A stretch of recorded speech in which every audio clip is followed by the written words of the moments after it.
एक छोटा सा गांव था जहां मिट्टी की सोंधी खुशबू और लोगों के दिलों की सादगी बसी हुई थी। उसी गांव के किनारे एक टूटी फूटी झोपड़ी में रामू अपनी बीमार माँ के साथ रहता था।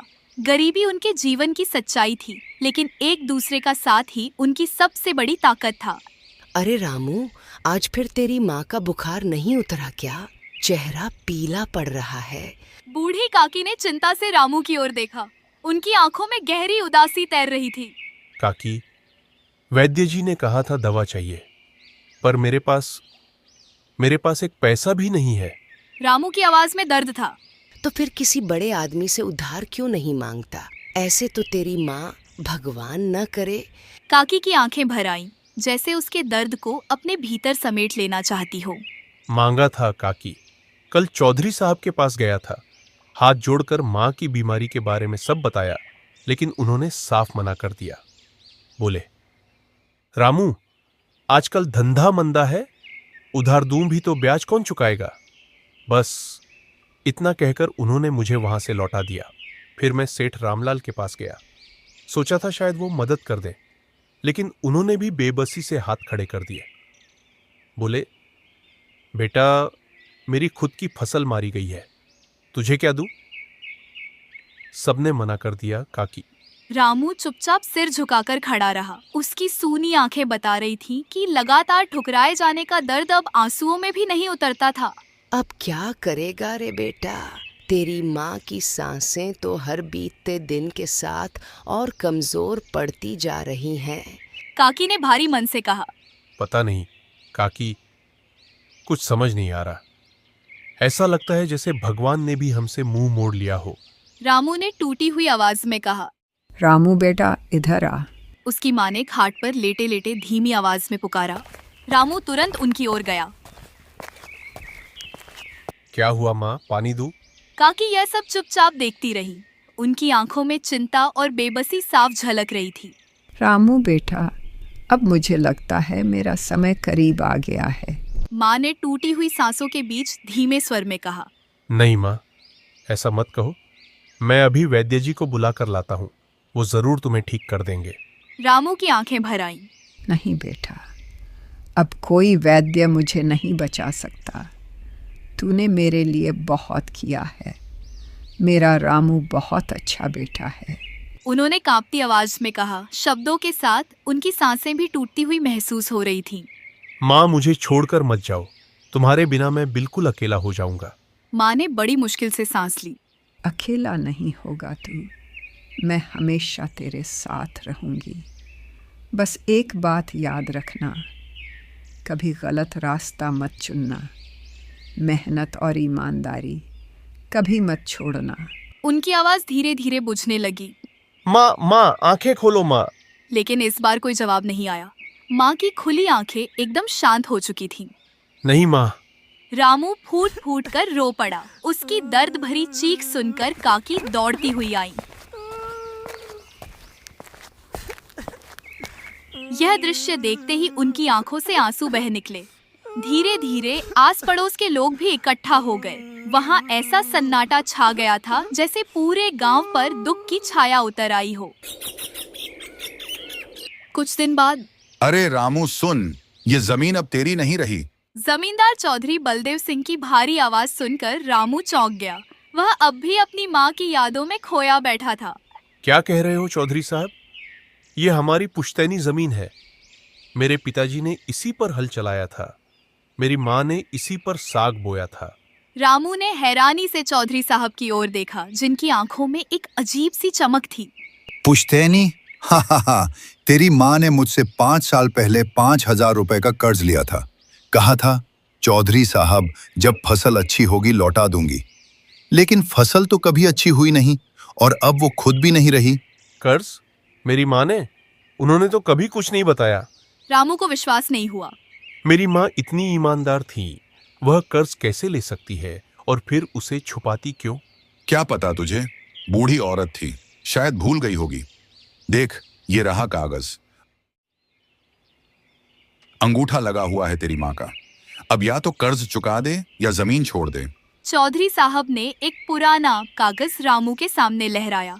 रामू ने उस कागज को देखा।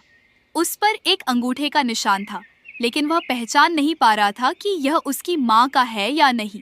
उसे याद नहीं था कि उसकी माँ ने कभी किसी कागज पर अंगूठा लगाया हो। मेरे पास पैसे नहीं हैं चौधरी साहब, आप जानते हैं। और ये जमीन तो मेरा सब कुछ है। रामू की आवाज कांप रही थी। तो फिर जमीन छोड़ दे। देख, मैं कोई बेईमानी नहीं कर रहा। तेरी माँ ने कर्ज लिया, नहीं चुका पाई। अब तू चुका या जमीन दे दे, फैसला तेरा। पर यह तो अन्याय है। मेरी माँ ने कभी कर्ज नहीं लिया होगा। अन्याय? कानून के कागज हैं मेरे पास बेटा। तू चाहे तो पंचायत बुला ले, देख ले कौन किसका साथ देता है। गांव में हर कोई जानता है, बलदेव सिंह जो कहता है वही होता है। चौधरी साहब ने एक और ढाका लगाया और अपने आदमियों के साथ वहां से चले गए। रामू ने खाली आंखों से अपनी जमीन को देखा, जिस पर अब चौधरी साहब का अधिकार हो गया था। उसकी माँ की यादें, उसके पिता का पसीना, सब कुछ एक पल में छीन लिया गया था। अरे बेटा, कहाँ जा रहा है? सुबह से कुछ खाया भी है या नहीं? काकी ने रामू के हाथ में पोटली देखी तो घबराकर पूछा। काकी, अब यहाँ मेरे लिए कुछ नहीं बचा। माँ भी चली गई और जमीन भी। रामू ने धीमी आवाज में कहा। उसकी आंखों में अजीब सी उदासी थी, जैसे भीतर ही भीतर वह सब कुछ छोड़ चुका हो। पर जाएगा कहाँ बेटा? ये दुनिया बहुत कठोर है। काकी ने डरते हुए कहा।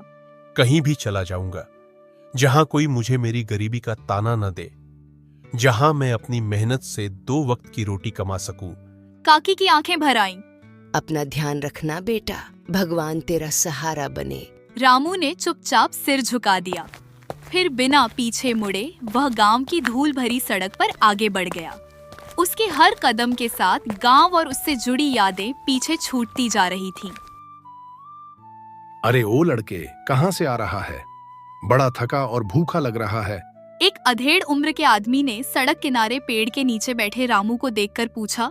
जी, बहुत दूर से आया हूँ, कई दिनों से कुछ खाया नहीं। रामू ने अपनी कमजोर आवाज में कहा। तो उठ, मेरे साथ चल। मेरे पास जलेबी की दुकान है। काम करेगा तो 2 वक्त की रोटी मिल जाएगी। उस व्यक्ति ने रामू की ओर देखा। उसकी आंखों में दया थी। काम? मैं कोई भी काम कर सकता हूँ मालिक, बस मुझे एक मौका दे दीजिए। रामू तुरंत खड़ा हो गया। उसकी आंखों में उम्मीद की नई किरण जगी। मालिक नहीं, मेरा नाम किशन है। और हाँ, काम तो बहुत है। जलेबी बनाना, तलना, चाशनी बनाना, दुकान की सफाई करना, सब सीखना पड़ेगा। किशन ने मुस्कुराते हुए कहा। मैं सीख लूंगा मालिक, सब सीख लूंगा। मैं बहुत मेहनती हूँ। ठीक है, तो फिर चल। लेकिन एक बात याद रखना, मुझे ईमानदारी पसंद है। बेईमानी की गंध भी नहीं आनी चाहिए मेरी दुकान में। किशन ने चेतावनी भरे लहजे में कहा।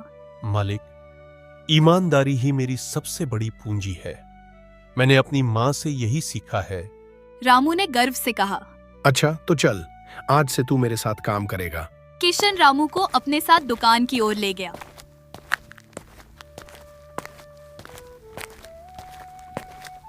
चलते हुए रामू ने एक बार मुड़कर देखा। उसे महसूस हो रहा था कि शायद यही शहर उसकी जिंदगी को नया मोड़ देने वाला है। रामू, देख, जलेबी ऐसे बनाई जाती है। किशन ने कड़ाही के ऊपर हाथ घुमाते हुए कहा। उनके हाथ इतनी सफाई और फुर्ती से चल रहे थे कि घोल से एक एक करके गोल गोल जलेबियां बनने लगी। वाह मालिक, ये तो किसी जादू से कम नहीं। रामू आश्चर्य से बोला। उसकी नजरें उन गर्मागर्म सुनहरी जलेबियों पर ही टिकी रह गई। किशन हल्का मुस्कुराया। जादू नहीं रे, सालों की मेहनत और अभ्यास है। और जब ये गरम जलेबियां चाशनी में डूबती है ना, तब इनका स्वाद और भी बढ़ जाता है। चल, अब तू ये दुकान अच्छी तरह साफ कर दे, कहीं भी धूल दिखनी नहीं चाहिए। जी मालिक। रामू ने तुरंत झाड़ू उठाई और दुकान की सफाई में लग गया। उसने हर कोने को चमका दिया, जैसे वह अपनी माँ का घर साफ कर रहा हो। कई दिन बीत गए। रामू ने मन लगाकर काम सीखा। उसकी मेहनत और ईमानदारी से किशन बहुत खुश था। रामू, आज तू जलेबी तल, मैं देखता हूँ तूने कितना सीखा। एक दिन किशन ने रामू से कहा। रामू ने डरते डरते जलेबी तलना शुरू किया। पहली जलेबी टेढ़ी मेढ़ी बनी, दूसरी भी कुछ अजीब सी निकली। कोई बात नहीं, कोशिश कर, अभ्यास से सब ठीक हो जाएगा। किशन ने उसे हिम्मत बढ़ाई। धीरे धीरे रामू के हाथों में सफाई आने लगी। अब वह भी किशन की तरह गोल और कुरकुरी जलेबियां बनाने लगा। उसकी बनाई जलेबियों की खुशबू दूर दूर तक फैलने लगी। मालिक, आज तो बहुत बिक्री हुई, ये लीजिए। आज की कमाई। रामू ने शाम को किशन को पैसों का बंडल दिया। रामू, तूने तो मेरी दुकान की किस्मत बदल दी। जब से तू आया है बिक्री दुगुनी हो गई है। तेरी मेहनत और ईमानदारी का कमाल है। यह सब आपकी दया है मालिक। आपने मुझे सहारा दिया, काम सिखाया। मैं आपका यह एहसान कभी नहीं भूलूंगा। अरे, इसमें एहसान कैसा? यह सब तेरी मेहनत का फल है। और सुन, अब तू सिर्फ मेरा कारीगर नहीं, मेरा छोटा भाई है। किशन ने स्नेह से कहा। भाई? यह सुनते ही रामू की आंखें भर आईं। बरसों बाद उसे अपनेपन का एहसास हुआ था। एक दिन दुकान पर एक आदमी आया। उसके कपड़े मैले थे और वह बहुत थका हुआ लग रहा था। एक प्लेट जलेबी देना। रामू ने प्यार से जलेबी उसकी ओर बढ़ा दी। आदमी चुपचाप बैठकर जलेबी खाने लगा। ये जलेबियां तो बहुत स्वादिष्ट हैं। कितने की हुई? 10 रुपये की। आदमी ने अपनी जेब में हाथ डाला, लेकिन उसे कुछ नहीं मिला। उसका चेहरा उतर गया। लगता है मेरे पैसे गिर गए कहीं। मेरे पास अभी एक भी पैसा नहीं है। आदमी ने शर्मिंदगी से कहा। कोई बात नहीं भैया, आज की जलेबी मेरी तरफ से। रामू ने मुस्कुराते हुए कहा। पर ऐसे कैसे? मैंने तो कभी किसी का मुफ्त में नहीं खाया। कोई बात नहीं, कभी कभी इंसान की मदद भी करनी चाहिए। आपको भूख लगी थी, आपने खा लिया, बस यही काफी है। रामू ने प्यार से कहा। भगवान तुम्हारा भला करे भाई। आदमी की आंखों में पानी आ गया। वह रामू को आशीर्वाद देकर चला गया। किशन यह सब देख रहा था। रामू, तूने उस आदमी को जलेबी क्यों मुफ्त में खिला दी? हमारा नुकसान हुआ। किशन ने जानबूझकर सख्त आवाज में कहा। मालिक, वो बहुत भूखा लग रहा था और उसके पास पैसे भी नहीं थे। मुझे लगा कि उसकी मदद करना सही होगा। रामू ने सिर झुकाकर कहा। नहीं रामू, यह नुकसान नहीं, यह तो पुण्य है। तूने सही किया। तेरी ईमानदारी और दयालुता ही हमारी दुकान की असली कमाई है। किशन ने मुस्कुराते हुए कहा।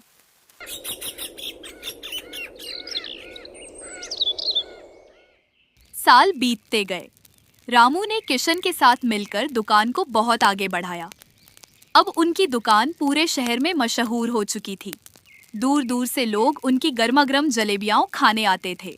अपनी मेहनत और ईमानदारी से रामू ने भी खूब नाम और पैसा कमाया। किशन ने उसे सिर्फ काम करने वाला लड़का नहीं समझा, बल्कि अपना बराबर का साझेदार बना लिया। एक दिन किशन ने रामू को अपने पास बुलाया। रामू, मैंने सोचा है कि अब हमें एक और दुकान खोलनी चाहिए। शहर के दूसरे छोर पर एक अच्छी जगह मिल रही है। हाँ मालिक, ये तो बहुत अच्छी बात है। हम दोनों मिलकर इसे भी सफल बनाएंगे। रामू ने उत्साह से कहा। और हाँ, अब तू मालिक नहीं, मुझे किशन ही कह। और यह दुकान तेरी है, मेरी नहीं। किशन ने मुस्कुराते हुए कहा। मेरी? पर कैसे? रामू हैरान था। देख, तूने मेरी दुकान को इतना आगे बढ़ाया है। तूने अपनी मेहनत और ईमानदारी से मेरा दिल जीत लिया है।